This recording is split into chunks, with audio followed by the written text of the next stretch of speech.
आदि गणाधि गणपती, विद्येचा अधिपती, 14 विद्या 64 कलेचा देवता हा गणराय. त्याला साथ घालूनच आपण आपल्या प्रत्येक कार्याला त्याचा शुभारंभ करत असतो. आपणा सर्वांना, सर्व कलाकारांच्या वतीने मी विनीत देव आपल्या सगळ्यांचं मनपूर्वक स्वागत करतच आहे. पण आपल्या सगळ्यांना दीपावलीच्या हार्दिक हार्दिक शुभेच्छा.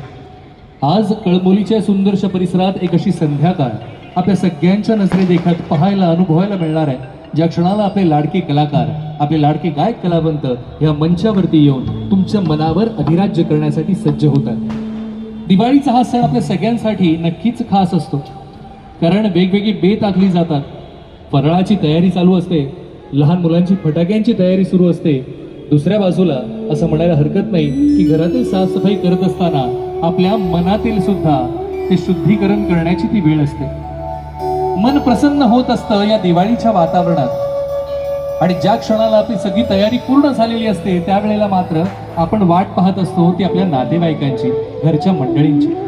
आणि जेव्हा ते आपल्या दाराशी येतात, आपल्या घरात येतात, त्यावेळेला असं वाटतं की हा सोहळा कधी संपूच नये, हे दिवस कधी संपूच नये. आणि त्यातून मग ह्या दिवाळीच्या सोहळ्यामध्ये आपण विविध व्यंजनांना सामोरे जात असतो खरं, त्याचा आस्वाद घेत असतो खरं. पण एक गोष्ट मात्र खरी की ह्या 4 ते 5 दिवसांचा अवधी आपल्याला सुंदरशा आठवणी देऊन जात असतो.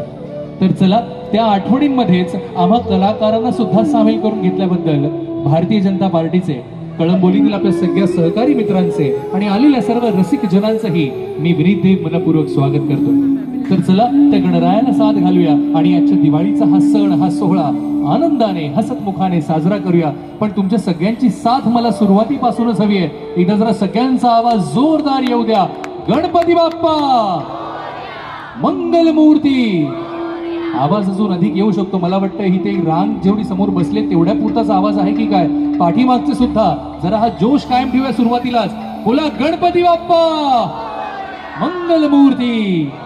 के शिरीषच्या आवाजात आपण त्या गणरायाला साथ घालूया. त्याला 5 देऊ ना गेट वरती, बाहेर नको जाऊ. इथं गेट वरती उभा आहे. उचल फोन, उचल. गेट वरती उभा आहे, त्याला देऊ नये.